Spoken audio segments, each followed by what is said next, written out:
السلام عليكم ورحمة الله وبركاته. معكم حمادة من قناة حمادة دي جي. ان شاء الله اركب الصباية النكماشي. الصباية دي 1200 واط. هنستعرضها مع بعضينا ونركبها ان شاء الله. دي شكل الكرتونة بتاعتها من بره. هنطلع كده الصباية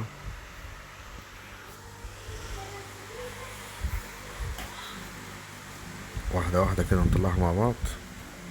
ادي يا جماعة الصباية، صباية نكماتشي 1200 واط. دي لسه نازلة النهاردة، هنركبها وهنجربها مع بعضينا ان شاء الله. وده ظهرها من ورا اهو، فيها بردة محترمة من ورا، فيها كهرباء فيها كهرباء وارضي وباور انتنة، وفيها مفتاح للتعلية والتوطية، ومفتاح للتضخيم بتاع البيزا، وفي مفتاح HBF او LBF. HBF يعني بيز وصوت، LBF بيز بس. تمام، وبردة تمام. نستعرض مع بعضنا كده الصباية كده. احنا ده وشها زي الصباية اللي ركبناها قبل كده، اللي هي 3600 النكماشي. دي زي بالظبط، بس 1200 واط على قد البوردة اللي من ورا. هركبها النهارده ان شاء الله في عربية سيراتو 2010. وادي الكلمة اهي، نكماشي. كاسيت مفهوش ارسيه اللي هو يركب فيه ده، والكابل ده ادرين ده انضف ارسيه في السوق يا جماعه، يعملوا بتاع 150 جنيه. ده انضف ارسيه في السوق. هنا مفيش ارسيه اللي يركب فيه دول. ركبنا دي اهي، ركبنا دي. ده اسمها RD عشان يركب فيها الارسيه كده اهو، مكان الارسيه اللي في الكاسيت اهو. يركب كده اهو، يركب كده. تمام. وده الكابل ايه، كابل ادريان، يعملوا حوالي 150. ده انضف ارسيه في السوق. ونجيب السلك الحجازي 2 مللي 7 متر من قدام لورا. دي سيراتو 2010. هنركب ونرجع تاني. تمام.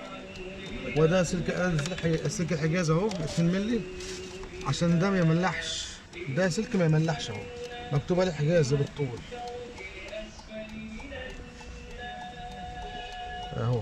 ده سلك حجازي تلاقيه مختوم كده بالطول حجازي اهي. بص قرب كده شويه اهي، اهي مكتوب اهي بالطول حجازي. ده انضف سلك. الوصله تقعد معاك لغايه ما تبيع العربيه كمان. ده انضف وصلتين، الارسيه والكهرباء حجازي والارسيه ادريان. هنركب ونرجع تاني. كده احنا ركبنا الارسيه اهو الادريان، والوصله الحجازي، الكهرباء حجازي. عشان دي الصبايه بتاعتنا ركبت.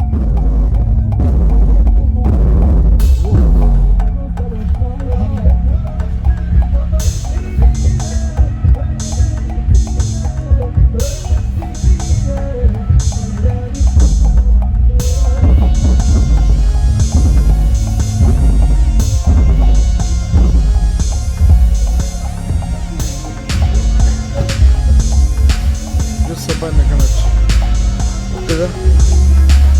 قفلنا العربية، قفلنا العربية كده.